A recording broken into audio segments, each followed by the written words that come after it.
Welcome to Manvika WCIS। Please like share and subscribe. किसी भी बड़े कार्य को करने से पहले वह हमेशा असंभव लगता है, लेकिन असंभव को संभव बनाना हमारे विश्वास पर निर्भर करता है। जैसे कि हमने पहले जो लेक्चर में पढ़ा था, न्यूक्लियर पावर प्लांट की जो प्रोसेस था उसके बारे में जाना था, और नाभिकीय संलयन, नाभिकीय विखंडन प्रक्रिया, उसके अलावा कंट्रोल्ड रिएक्शंस किस तरीके से होती हैं, और अनकंट्रोल्ड से जो एटॉमिक बम बनते हैं उसके बारे में जाना था। अब हम आज जो है आगे का प्रोसेस शुरू करेंगे, तो उसमें हम जानेंगे भारत में जो न्यूक्लियर पावर स्टेशन या न्यूक्लियर पावर प्लांट्स हैं वो कौन कौन से हैं, उनकी कैपेसिटी कितनी है, और हमारे यहाँ न्यूक्लियर जो पावर कैपेसिटी और उसका प्रोडक्शन वगैरह यहाँ कितना है, ये सब जानेंगे। सबसे पहले इसके बारे में जानने से पहले हमें ये जानना चाहिए, ये जो शख्स हैं इनको समझना चाहिए। ये हैं होमी जहांगीर भाभा। ये जो है इन्हें कहा जाता है father of Indian nuclear programme.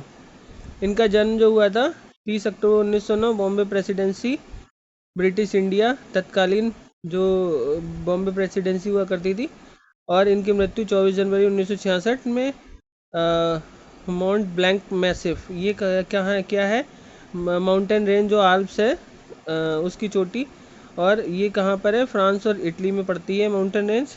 और ये एयर इंडिया फ़्लाइट थी जो बॉम्बे से लंदन के लिए जा रही थी, उसकी क्रैश हुआ था 101, फ़्लाइट का नाम था एयर इंडिया फ़्लाइट 101। उसके क्रैश होने पर इनकी उस क्रैश में इनकी भी मृत्यु हो गई थी। तो हमारे लिए बहुत बड़ी क्षति थी उस समय के हिसाब से, क्योंकि इन्होंने भारत के लिए जो न्यूक्लियर से संबंधित जो भी कार्यक्रम थे उनमें बहुत बड़ा योगदान था। अब ये हमें समझ में आएगा। ये फाउंडिंग डायरेक्टर थे Tata institute of fundamental research. अब Tata institute of fundamental research क्या है, 1 जून 1945 में इसकी स्थापना हुई थी, और ये कहाँ है, मुंबई महाराष्ट्र में है। इसी के साथ साथ हमने न्यूक्लियर से संबंधित जो कार्यक्रम थे वो शुरू किए थे, रिसर्च वर्क शुरू हुआ था। और इसके बाद में यही फाउंडिंग डायरेक्टर किसके हैं, एटॉमिक एनर्जी एस्टेब्लिशमेंट ट्रॉम्बे, इसे AEET बोलते थे उस समय, और इसी का नाम बदल के भाभा एटॉमिक रिसर्च सेंटर कर दिया गया इनके सम्मान में जब इनकी मृत्यु हुई थी उसके बाद। और ये चेयरपर्सन रहे थे एटॉमिक एनर्जी कमीशन 1948 से 66। 1948 से 66 इसलिए क्योंकि एटॉमिक एनर्जी कमीशन का गठन कब हो रहा है, ये हम देख रहे हैं 3 अगस्त 1948 को। तो जब कमीशन का गठन हो रहा है तो ये चेयरपर्सन उसके रहे थे 1948 से जब तक उनकी मृत्यु हुई तब तक। और ये सब शुरू में क्या था, एटॉमिक एनर्जी कमीशन किस मिनिस्ट्री के अंडर में था, natural resource and scientific research के अंडर में। बाद में ये दूसरी डेट दी हुई है, आपको दिख रहा है 3 मार्च 1958। इसके बाद में ये atomic energy commission of India department of atomic energy के अंडर में आ गया था। और डिपार्टमेंट ऑफ एटॉमिक एनर्जी का चार्ज कौन संभालता है, प्राइम मिनिस्टर। अब डिपार्टमेंट ऑफ एटॉमिक एनर्जी की जो है इसका हेडक्वार्टर कहाँ है, मुंबई महाराष्ट्र में। इसकी स्थापना 1954 में हुई। जवाहरलाल नेहरू इसके फर्स्ट मिनिस्टर थे। तो अब आप समझ ही सकते हो, हमने कहा था कि प्रधानमंत्री ही इसका चार्ज संभालता है, तो जिस समय जवाहरलाल नेहरू प्राइम मिनिस्टर थे तो वही इसका चार्ज संभाल रहे थे। और होमी आज की डेट में कौन है, प्राइम मोदी जी इसका चार्ज संभाल रहे होंगे, और होमी भाभा जो थे इसके सेक्रेटरी थे। अब जानते हैं कुछ हमारे न्यूक्लियर रिएक्टर से संबंधित कुछ तथ्य जिनके बारे में आ जाता है। भारत का पहला experimental nuclear reactor, research reactor, ये रिसर्च रिएक्टर है, प्लांट नहीं है, उसका क्या नाम है, अप्सरा। और ये कहाँ स्थित है, Trombay campus of BARC. BARC क्या मतलब, भाभा एटॉमिक रिसर्च सेंटर, जिसके बारे में हमने ऊपर पढ़ा। और इसकी एक्सपेरिमेंटल न्यूक्लियर रिएक्टर की जो अप्सरा की कमीशनिंग कब हुई थी, 1956 में।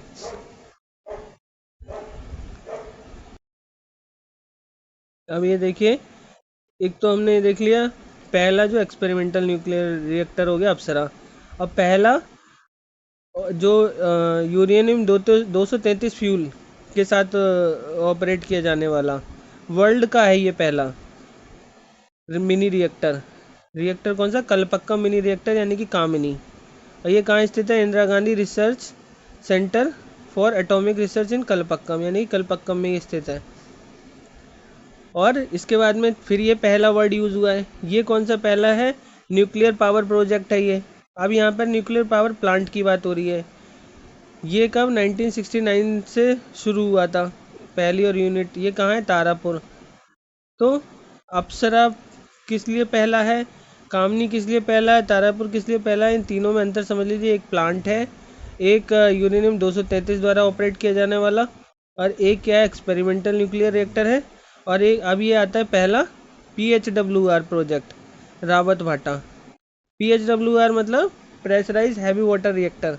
इसके बारे में हम पहले लेक्चर में पढ़ चुके हैं। टाइप जो हैं वाटर रिएक्टर मतलब रिएक्टर्स के, तो ये इसमें प्रेशराइज हैवी वाटर, इसमें हैवी वाटर जो है कूलेंट के रूप में यूज़ होता है और मॉडरेटर के रूप में भी।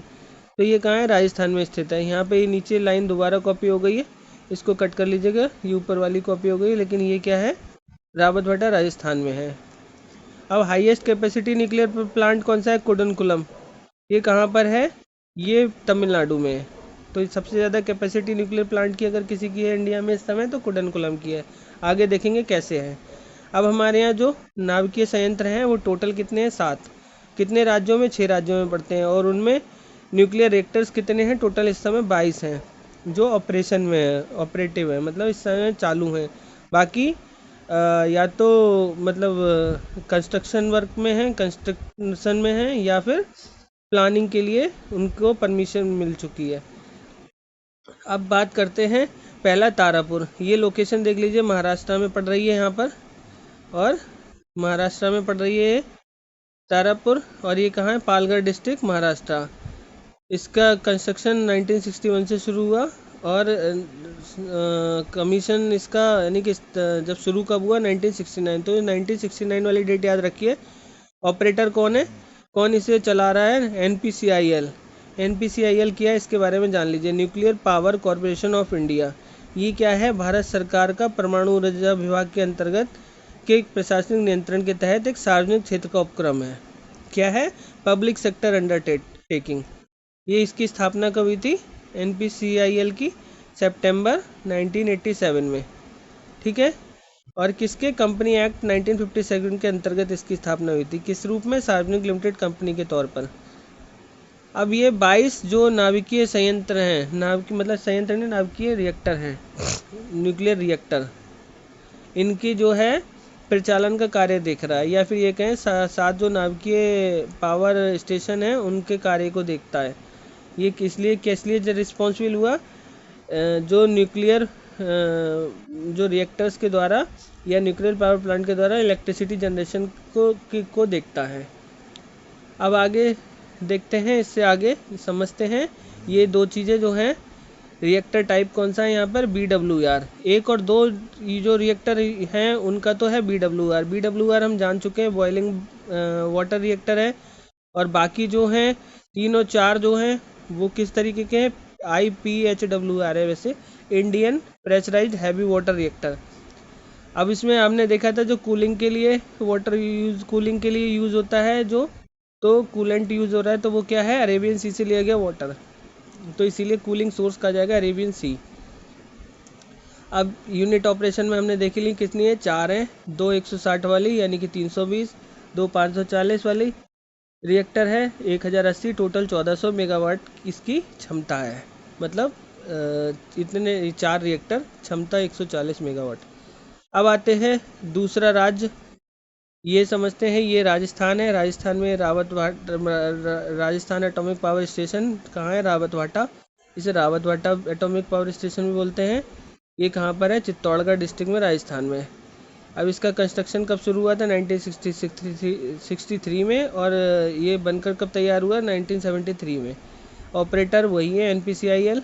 रिएक्टर 1 और 2 यूनिट के कौन थे, कांडू टाइप का है, कांडू मतलब Canadian PHWR pressurise heavy water reactor. और ये दूसरा 3 4 5 6 ये चारों किसके हैं, PHWR pressurise heavy water reactor यानी इंडियन टाइप। अब कूलिंग सोर्स क्या हुआ, Rana Pratap Sagar dam, Chambal river. Cooling source बार बार समझाने की ज़रूरत नहीं है, आप समझ ही चुके होंगे। अब आप समझ ही चुके होंगे यूनिट इन ऑपरेशन। वैसे हमने क्या देखी थी, 6 तक देखी थी, लेकिन यहाँ पे ऑपरेशन में यहाँ पे 5 ही हैं, क्योंकि एक जो है वो क्या हो गई है इस टाइम, एक ऑपरेशन में नहीं है। अब क्या है, 200 यूनिट वाला 200 मेगावाट। अब ये समझ ही लीजिए कि कितना कितना ये लिखा हुआ है, 1080 मेगावाट पे यहाँ पर हो रहा है, और 2 अंडर कंस्ट्रक्शन है, अभी ये बन रही हैं, और इसके बाद में दोनों 700 मेगावाट शक्ति के रिएक्टर हैं। अब आते हैं कलपक्कम। अब कलपक्कम की बात आती है तो ये कहाँ पर है, ये हमारा तमिलनाडु, या इसे कहते हैं मद्रास एटॉमिक पावर स्टेशन या मैप्स, या Kalpakkam atomic power station, Kalpakkam में है तमिलनाडु में, ठीक है। और ये Chennai about 60 kilometre south of Chennai, Chennai से 80 किलोमीटर साउथ में पड़ता है। ये कब बनकर तैयार हुआ, 27 जनवरी 1984 में पहली यूनिट। अब अब इसमें जो रिएक्टर्स हैं उसमें दो तीन तरीके के हैं, यहाँ पर समझने वाली बात है। NPCIL के द्वारा जो ऑपरेट कर रहे हैं वो कौन सा है, 1 और 2 यूनिट। और रिएक्टर टाइप ये कौन सा है, 1 और 2 unit, PHWR pressurise heavy water reactor. अब इसके अलावा ये PFBR FBR इनका ऑपरेटर कौन है, भावेनी। तो PFBR क्या मतलब है, प्रोटोटाइप FBR मतलब फास्ट ब्रीडर रिएक्टर, और दूसरा भी फास्ट ब्रीडर रिएक्टर। अब देखिए आगे देखते हैं। Cooling source Bay of Bengal, operation में यूनिट 2 ही हैं केवल इस टाइम, 440 मेगावाट की टोटल, और कंस्ट्रक्शन में PFBR जो कि भावनी के अंतर्गत है, तो ये 500 मेगावाट का है, और अंडर प्लांट जो है 2 FBR fast breeder reactor 2x600। अब FBR हमने देखा ही था, FBR का काम क्या था, हमने देखा था प्लूटोनियम बनाना। फास्ट ब्रीडर रिएक्टर का काम क्या था, प्लूटोनियम बनाना, यानी कि इलेक्ट्रिसिटी जनरेशन नहीं था, वो प्लूटोनियम बन रही, यानी कि विखंडनीय पदार्थ बनाने का काम किया था, करता है ये फास्ट ब्रीडर रिएक्टर।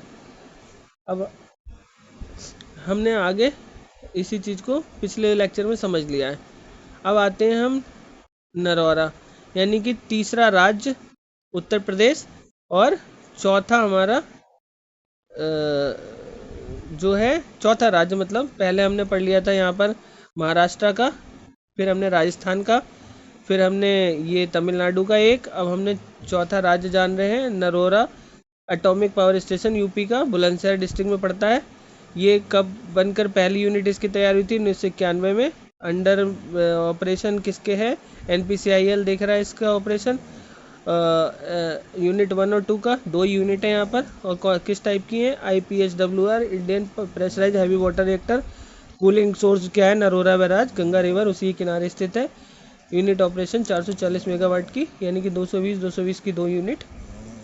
अब आते हैं फिर ये पांचवा राज्य, ये क्या हुआ हमारा, गुजरात में कहाँ पर है, काकरापार एटॉमिक पावर स्टेशन सूरत पे, और 1984 में शुरुआत हुई थी इसकी बनना, 1999 में बनकर शुरू हो गया था, कमीशन हो गया था। अब NPCIL, इसका ऑपरेटर भी NPCIL, यानी कि सभी के NPCIL है, बताने की जरूरत नहीं है। Reactor type PHWR, cooling source Ukai dam Tapi river. अब ऑपरेशन में यूनिट कितनी है, यानी कि रिएक्टर्स कितने हैं यहाँ पर, 1 2 3, एक 700 मेगावाट वाला और 220 मेगावाट वाला, यानी 12 से 40 मेगावाट। अंडर कंस्ट्रक्शन यहाँ भी एक है 700 मेगावाट का एक रिएक्टर, तो ये देख लिया।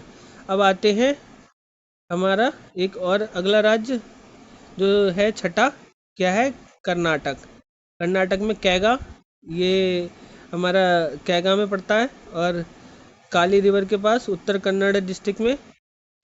ये भी 2000 में शुरू हो गया था, NPCIL के अंतर्गत कार्यरत है, PHWR टाइप का रिएक्टर है, और ये कादरा डैम काली रिवर पे पड़ता है, कूलिंग सोर्स। और यूनिट ऑफ ऑपरेशन यहाँ पर भी 4 यूनिट है, यहाँ पर 1 2 3 4 ऑपरेशन में, 220 मेगावाट वाली, यानी कि 880 मेगावाट यहाँ की क्षमता है। और यहाँ पर 2 प्लांट हैं अभी, 2 700 मेगावाट वाले। अब आते हैं कुडनकुलम, ये अब हम देख रहे हैं यहाँ पर, देखिए अब हमारे राज्य 6 हो चुके हैं, राज्य हमारा 6 ही रहेंगे, क्योंकि ये भी तमिलनाडु में हम कलपक्कम जान चुके थे, अब दूसरा तमिलनाडु में कुडनकुलम है। अब ये देखिए तिरुनेलवेली डिस्ट्रिक्ट तमिलनाडु में पड़ता है ये देख ही लिया हमने कहाँ पे पड़ा है, तिरुनेलवेली डिस्ट्रिक्ट तमिलनाडु।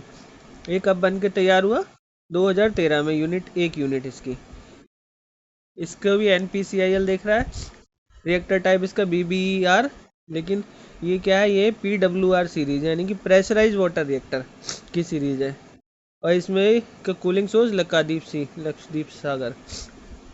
ऑपरेशन में यूनिट 2 ही हैं, लेकिन इनकी कैपेसिटी ज़्यादा है, क्योंकि रिएक्टर की एक रिएक्टर 1000 मेगावाट का प्रोडक्शन कर रहा है एक रिएक्टर। तो 2 रिएक्टर 2000 मेगावाट, इसीलिए इसकी सबसे ज़्यादा कैपेसिटी इसी प्लांट की है।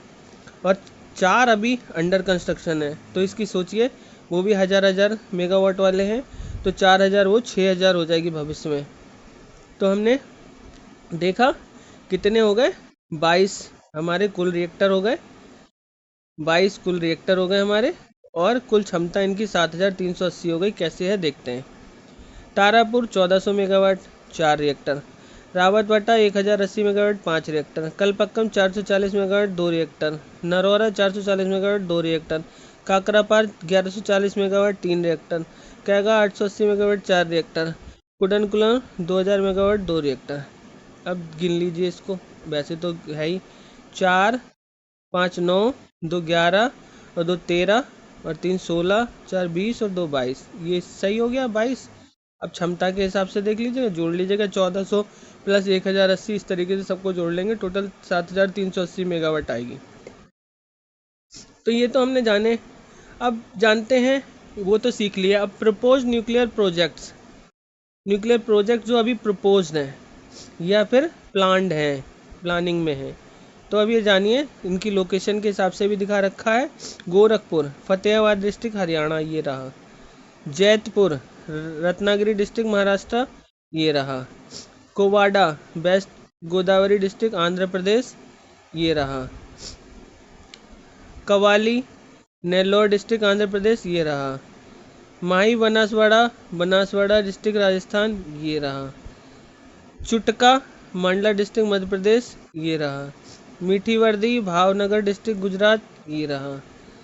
हरिपुर पूर्व मेदिनीपुर वेस्ट बंगाल, ये रहा। भीमपुर बैतूल डिस्ट्रिक्ट MP, ये रहा। तो ये सारी जो हैं, जो प्रपोज्ड या फिर प्लान्ड न्यूक्लियर प्रोजेक्ट्स हैं, इनके बारे में याद रखना ज़रूरी है, क्योंकि वो तो अक्सर जानते हैं, ये अक्सर आ जाते हैं, इनकी लोकेशन आ जाती है। कुछ ना हो तो कम से कम कहाँ कहाँ है ये याद रखिएगा, इनका वो सीरीज आ जाती है। और इसके अलावा एक चीज़ और है जो आपको पता होनी चाहिए, वो क्या है, सबसे बड़ी बात कि हमारा जो रिसर्च वाले हमने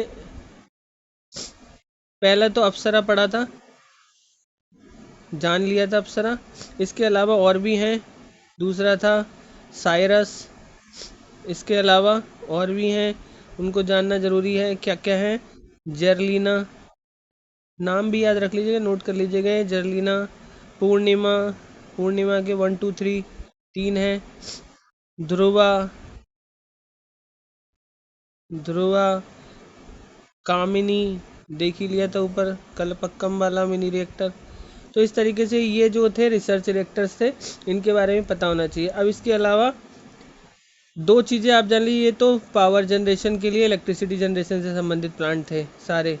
अब जानते हैं, एक जानकारी और आपको होनी चाहिए, हमारे यहाँ जो न्यूक्लियर बॉम्ब की टेस्टिंग हुई थी, तो कब हुई थी, सबसे पहले हुई थी 18 मई 1974, इंदिरा गांधी जी के पीरियड में। उसे क्या कहा जाता है, पोखरण 1, राजस्थान में हुई थी, पोखरण स्थान पे, तो पोखरण 1। और इसी का नाम दिया गया था स्माइलिंग बुद्धा, इस टेस्ट को, बुद्धा। अब इसमें एक खास बात और थी, जो 5 स्थायी सदस्य आप जानते हैं UN के, उनके अलावा ये पहला भारत ऐसा देश था जिसने ये परमाणु बॉम्ब का टेस्ट किया था। अब इसके अलावा दोबारा बहुत लंबे अरसे के बाद में हुआ था, कितना, 11 मई, एक डेट और जाके रखिए, 11 मई 1998 और 13 मई 1998, 5 टेस्ट हुए थे यहाँ पर। तो ये इनको कहा जाता है पोखरण 2। क्या कहा जाता है? पोखरण 2, पोखरण 2 या सेकंड। इसको दूसरा नाम दिया जाता है ऑपरेशन शक्ति। तो ये भी ध्यान रखिएगा। ये क्या है? न्यूक्लियर बॉम्ब के लिए टेस्ट किए गए थे, परमाणु परीक्षण, परमाणु बम के परीक्षण। तो ये भी याद रखिएगा। तो ये सारी चीज़ें हो गई, जो नोट नहीं है वो नोट कर लीजिएगा। अब हम जानते हैं इसका मतलब विद्युत क्षमता, विद्युत उत्पादन क्षमता से संबंधित। विद्युत उत्पादन क्षमता में जानते हैं ये, अब न्यूक्लियर के अलावा सारी कुल विद्युत क्षमता, उत्पादन क्षमता कितनी है? 4,11,649 मेगावाट। ये अलग अलग क्षेत्रों द्वारा इसका उत्पादन होता है, केंद्रीय क्षेत्र, राज्य क्षेत्र, निजी क्षेत्र। केंद्रीय क्षेत्र द्वारा करीब जो है 99,455 मेगावाट, और केंद्रीय क्षेत्र द्वारा 24.2% केंद्रीय क्षेत्र उत्पादन करता है, और जो राज्य करता है 25.5%, यानी कि कितनी हुई मेगावाट में, ये भी नोट कर लीजिएगा। 1,04,922 मेगावाट और 2,07,272 मेगावाट, यानी कि आधी निजी क्षेत्र करता है उत्पादन।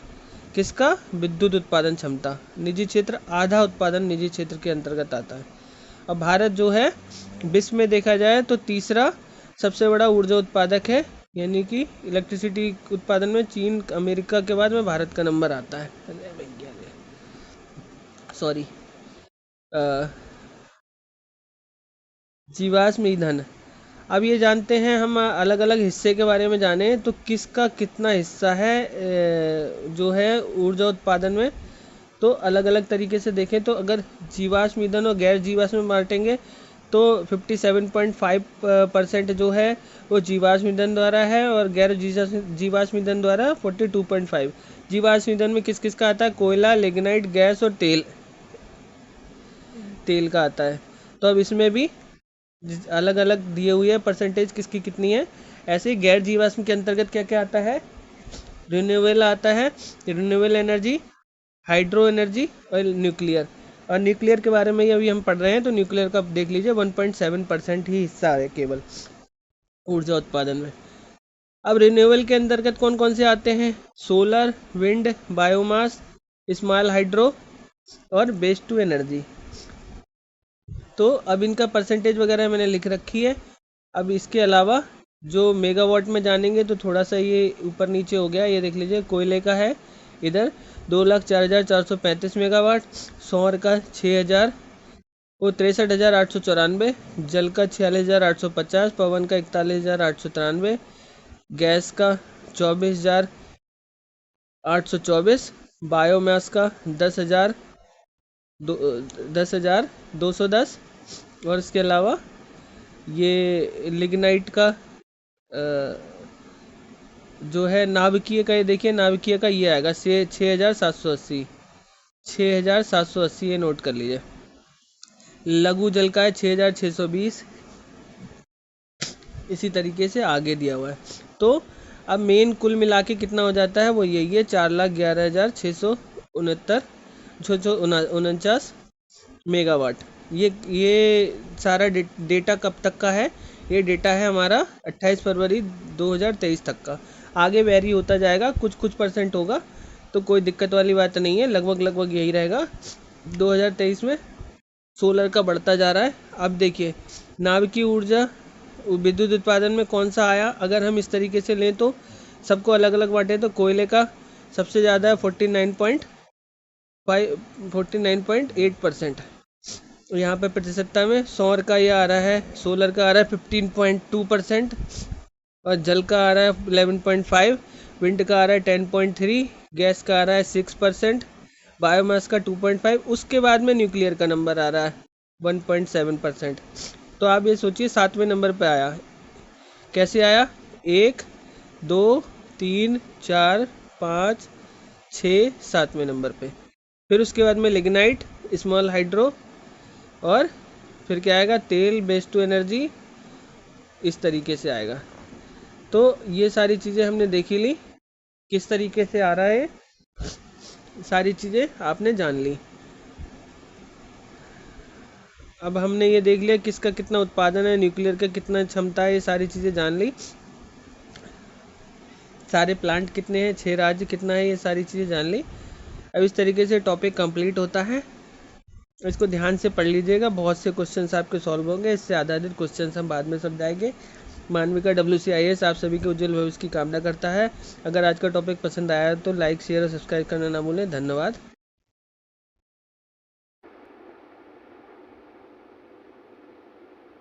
ठीक है।